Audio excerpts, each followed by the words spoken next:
खलीलुर रहमान कमर साहब जो मामला हुआ वो स्क्रिप्ट फिल्म का बनाने गए थे, फिर वो उसका ड्रॉप सीन, उनकी एफआईआर, फिर उसके बाद कुछ एक वीडियो वगैरह सामने आ गई।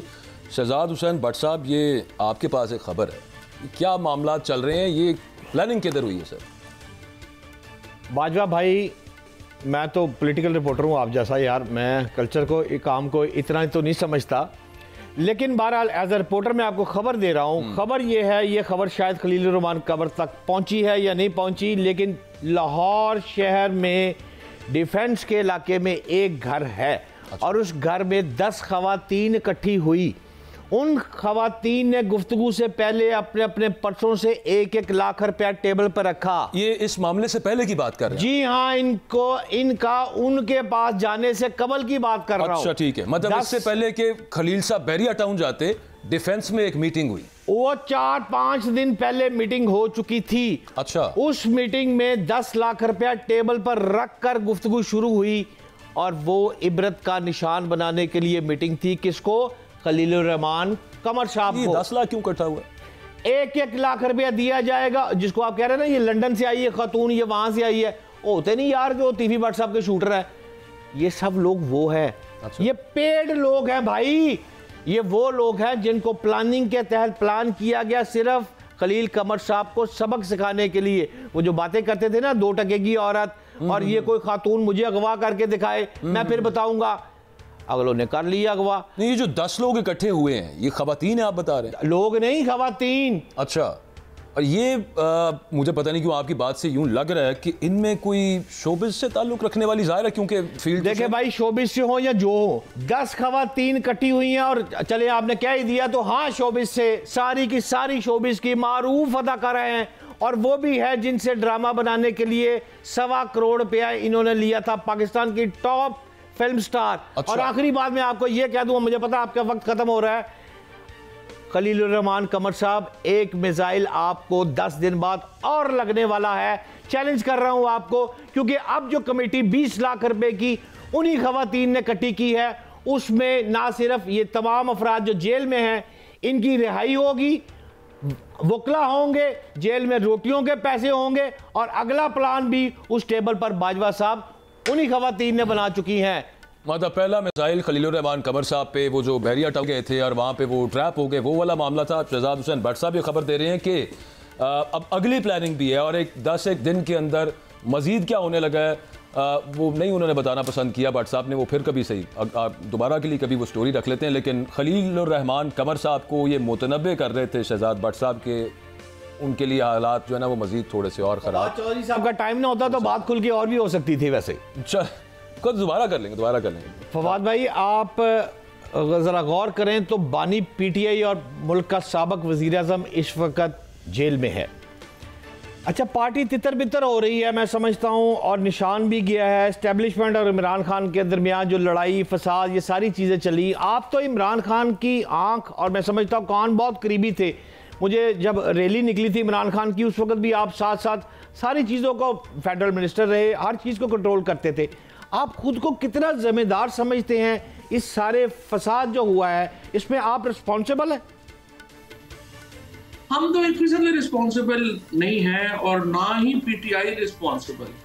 पाकिस्तान की सियासत के अंदर जो एस्टेब्लिशमेंट की एक किरदार है, जो एक हर इदारे की अपनी पॉलिटिक्स होती है। जिस तरह अभी जेएनएन में आप लोग बैठे हुए हैं, यहाँ की एक अपनी इंटरनल पॉलिटिक्स होगी, इसी तरह से एस्टेब्लिशमेंट के अंदर एक अपनी पॉलिटिक्स हो रही होती है। बाकियों में हमारा कोई झगड़ा नहीं हो, कोई ऐसी बात नहीं हुई। सिर्फ एक चीज मैं समझता हूँ कि एक जो गलत हुआ, अगर हाइंडसाइट में देखो, कि जो 25 मई जो था पहला जो हमारे लॉन्ग मार्च था, उसके बाद जो राब्ते हमने खत्म कर दिए, अगर वो राब्ते खत्म ना होते तो बेहतर था। अदरवाइज देखिए, हमने ये तो एक सेटल हो रही है सोसाइटी पाकिस्तान के अंदर, तो ये इसमें कि जो कोई फसाद या कुछ, इमरान खान जेल में गए हैं, कुछ गए हैं, पीटीआई ने क्या किया था जो उनको, ये तो इनको जुर्म नाहक की सजा दी जा रही है। इमरान भाई आप दुरुस्त फरमा रहे हैं, लेकिन मेन जहां से बात शुरू हुई, हमारी हुकूमत चल रही थी वफाक में, उस वक्त आप वो शख्स है जिसने जोर लगाया हुआ था कि असम्बलियां डिसॉल्व की जाए। अगर आप हामिद खान को देख लें, वो भी ये कह रहे हैं कि शेख रशीद और फवाद चौधरी ने कहा था। अगर आप चौधरी परवेज लाई का बयान अगर आप कहते हैं तो मैं सुनवा देता हूँ, उमर बशीर को कह के आपका शॉर्ट भी सुनवा देता हूँ, जिसमें आप कह रहे थे कि परवेज लाई को हैव टू असम्बलियाँ तोड़नी है, अगर इसने असम्बलियाँ ना तोड़ी तो मैं प्लान बी दूंगा। तो ये असम्बलियाँ डिसॉल्व ना ही करवाते तो ना ही ये मामला आगे बढ़ता ना फवाद भाई।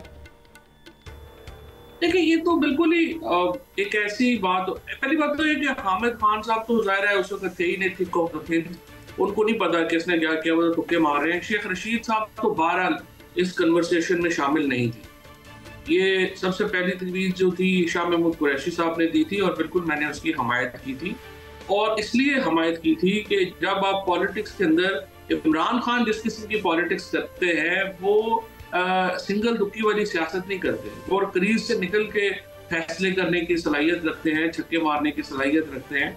और आज पीटीआई का जो अरूज है, पीटीआई आज जिस अवामी मकबूलियत के महराज पे है, उसकी वजह ही ये फैसले थे जो असम्बलियों से हमने बाहर आके, निजाम से बाहर आके जो हमने लड़ने का फैसला किया। और जहां पे हमने असम्बलियां नहीं तोड़ी, जहां पे हम निजाम का हिस्सा रहे, वहां पे हमारी पार्लिमानी पार्टी ही खत्म हो गई। आप कश्मीर में और गिलगित बल्तिस्तान में देखें, और यही हशर हमारा पंजाब में होना था जहां पे हमारी पार्लिमानी पार्टी ही खत्म हो जानी थी मुकम्मल तौर पे। और मैं समझता हूँ कि ये बड़े फैसले इमरान खान के थे जो हमने असम्बलियां तोड़ी। इसका जवाब ही सियासत, इतना बड़ा एक सियासी चाल थी कि हुकूमत के पास तो इसको आइन तोड़ना पड़ा उन्हें जवाब देने के लिए, उनके पास इस चाल का जवाब ही नहीं था।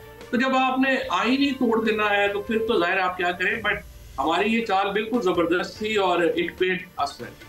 आप अभी फरमा रहे थे कि मुख्तलिफ पार्टियों के इत्तेहाद की बात कर रहे हैं या एस्टेब्लिशमेंट से बात कर रहे हैं, ये तो बिल्कुल क्लियर है कि साबिक वज़ीर-ए-आज़म इमरान खान एस्टेब्लिशमेंट के अलावा किसी सियासी पार्टी से कोई बात नहीं करेंगे, तो फिर मामला कैसे चलेगा भाई?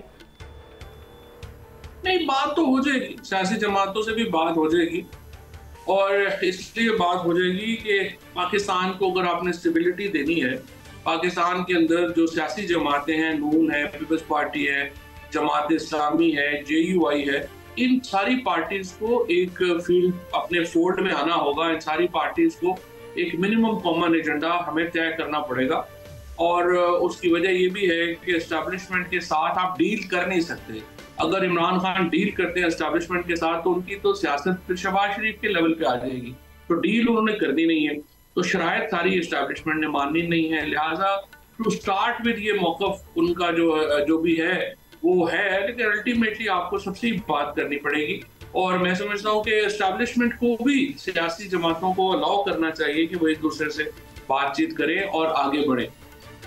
इस तरह से सबसे बड़ी सियासी जमात को बाहर रख के आप पाकिस्तान की कोई खिदमत तो नहीं करते।